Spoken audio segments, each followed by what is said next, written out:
তো hello guys, কেমন আছো তোমরা সবাই? আশা করি ভালো আছো, আমিও ভালো আছি। আমার ব্লগে তোমাদের অনেক অনেক স্বাগত, অনেক অনেক ভালোবাসা। সারাদিন পর এখন আসলাম ব্লগে। কেন জানো? এখন আসলাম এই যে একটু রিলস বানিয়ে আসলাম। সব কিছু তো সামলাতে হয়, ওগুলো সামলাতে হয়, ওগুলো একটু করতে হয়, না করলে হয় না, তোমরা সবাই জানো সেটা। তো সেই জন্য অনেকক্ষণ পর এই সন্ধে লেগে গেছে, এখন আসলাম। আর তারপর এসেই তাড়াহুড়ো করে লাইভটা শেষ করে চলে আসলাম আমার এই নাতিপুতির বিছানা। এই দেখো বিছানা সব রোদে দেওয়া রয়েছে, শুকিয়ে গেছে। তো বিছানাগুলো এখন তুলবো, তুলে নিয়ে ওদেরকে সব পেতে দেবো, খেতে টেতে দেবো, খেতে দিয়ে তালা মেরে দেবো। ঘরের মধ্যে হিসু করে করে পাকিয়েছে তিনটে মেলে, তো ঝাঁটা দিয়ে একটু ঝাড় দিয়ে দেবো, তারপর এগুলো পেতে দেবো, নয়তো ভিজে যাবে। আবার অনেক সকালে খুলে দিতে হয়, নয়তো আবার সব ভেবাবে, মানে সব বুঝাই করে দেবে জল বের করে। তো যাই হোক, সঙ্গে থাকো, পরে আবার তোমাদের সঙ্গে অনেক অনেক অনেক অনেক অনেক গল্প করব। আর আমার নাতিপুতিদের এখন আর তোমাদের দেখাবো না, কেন ওরা এখন শুধুই ঘুমায়, গেঁদে দুধ খাচ্ছে আর ঘুমাচ্ছে। যখন একটু ওরা দৌড়াতে পারবে তখন তোমাদেরকে দেখাবো, ঠিক আছে? কেমন কিউট লাগে দেখো, ম্যা ম্যা করছে, করছে। এই দেখো, রুটি করে আসলাম। আজকে বেশ একটু গরম গরম লাগছে, ভালোই গরম লাগছে, ফ্যান চালানোর মতো। শুধু ফ্যানটা আমি চালালাম না এই কারণেই, ক্যারক্যার ক্যারক্যার ক্যারক্যার করবে, আর আমার কথা তোমরা কেউ শুনতে পারবা না, শুধু এই ফ্যানের কথাই শুনতে পারবা। তো প্রচণ্ড গরম লাগছে।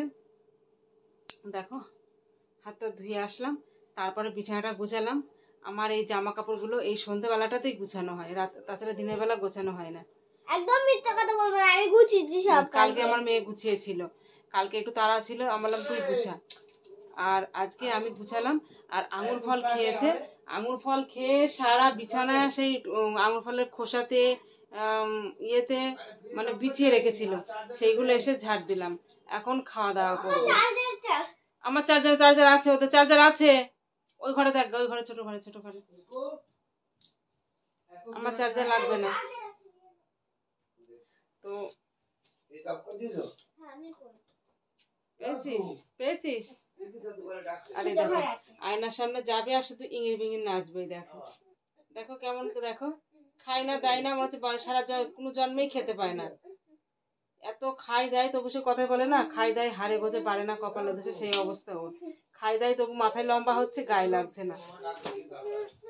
তো এখন আর বেশি গল্প তোমাদের সঙ্গে আর করছি না, কারণ আর রাত হয়ে গেছে, খাওয়া দাওয়াটা করতে হবে। রুটি খাবো, এমনি দুদিন ধরে ভাত খেয়েছি। আগের দিন তো কিছু খেয়েছিলাম না, পরশু দিন রাত্রে ভাত খেয়েছি, কালকে রাতেও ভাত খেয়েছি।